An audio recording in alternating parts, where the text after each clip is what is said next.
I've been an investigative reporter and a journalist for 35 years. I've worked in every major media market in the United States, and I've written for more than 100 newspapers and magazines nationally and internationally.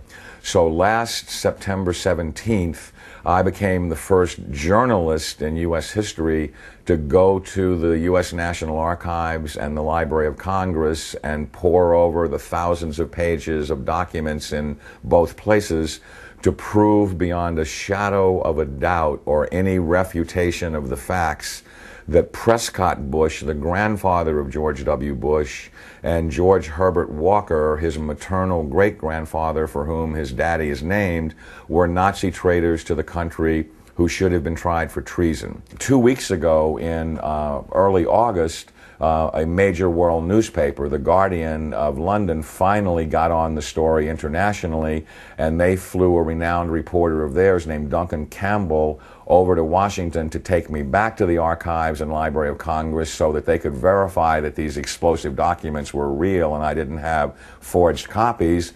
Prescott Bush was the grandfather of George W. Bush and the father of George Herbert Walker Bush, and George Herbert Walker Bush is named for his father-in-law, George Herbert Walker. Prescott Bush graduated from Yale in 1917 and was in Skull and Bones with E. Rowland Harriman, who was the younger brother of W. Averill Harriman. The Bush family really had nothing going. They were essentially social climbers and opportunistic people. At the time that Prescott Bush met Dorothy Walker, he was a tire salesman. And George Herbert Walker, as all fathers do when their daughter's going to marry someone, said in his heart, you know, it's not an appropriate thing socially that my daughter marry a tire salesman. So he brought Prescott Bush first into Brown Brothers Harriman and then Union Banking Corporation. In actuality, it was anything but a bank. It was essentially a Nazi money laundering operation that had a lot of tentacles into a lot of different other businesses. They owned a shipping line called Hamburg American Line, for example, which was the first Nazi front business seized, although the line was no longer operational in 1942. In the early 1930s, it transported Nazi spies into the U.S., and then their promotional ads offered cash rewards to any American citizens who would go back on Hamburg American lines and proselytize for Hitler. 8 months after the U.S. had entered the war, the New York Herald Tribune ran a front-page article, Hitler's Angel has $3 million in U.S. bank. And it caused a major scandal and just rocked the world of politics. Brown Brothers Harriman, which George Herbert Walker and Prescott Bush were affiliated with and partners in, worked with I.G. Farben, which operated Auschwitz. Prescott Bush, he did a number of things that were not only anti-American but were pro-Hitler, and he did all that he could to proselytize for Hitler and the rise of his Third Reich, because the largest client, Fritz Thyssen, of his patron, W. Averill Harriman, dictated what kind of behavior he would practice to enhance his own career.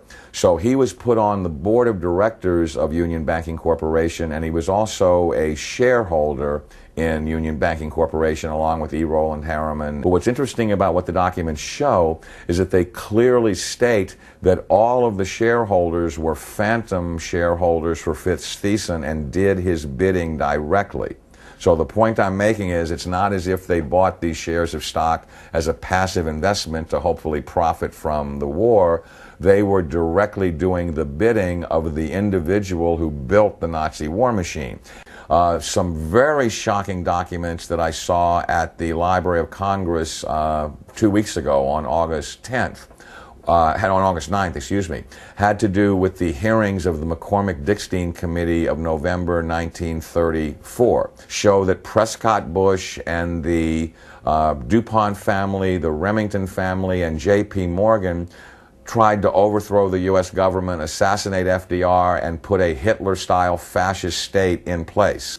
I have in my possession testimony from the McCormick-Dickstein Committee in November of 1934 by one of the fascist plotters that they were going to follow Hitler's model exactly and impose martial law on the United States, round up unemployed people that were worthless to the economy and troublemakers and Jews and put them into internment camps.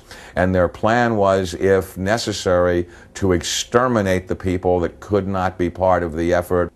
The only reason the coup attempt in 1934 didn't succeed is that they hired the wrong general to lead it, General Smedley Butler, the great Marine hero, two-time Congressional Medal of Honor winner, who worked with the plotters just long enough to be able to identify who they were and then blew the whistle on them to Congress. Incredibly, after being warned by the FBI and the Justice Department and the Treasury Department to cease and desist in their Nazi dealings, they had continued them until 1951. There had been 28 additional seizures of Nazi assets and Nazi business fronts between late 1942 and 1951, and that they had moved Nazi assets into Switzerland, Brazil, Argentina, and Panama, and they had continued to do business with their primary Nazi patron, who was Fritz Thyssen, who backed Hitler beginning in 1921 and who was the wealthiest man in Germany, and a steel and coal baron who, with his partner Friedrich Flick, essentially built the Nazi war machine along with I.G. Farben. In 1951, when Fritz Thyssen died in Argentina, Union Banking Corporation was liquidated by the U.S. government, and Prescott Bush received $1.5 million for his holdings in his Nazi business, and that was the beginning of the Bush family fortune for all intents and purposes. George Bush doesn't take his philosophical foundation from the Bible or the teachings of Jesus in the Sermon on the Mount.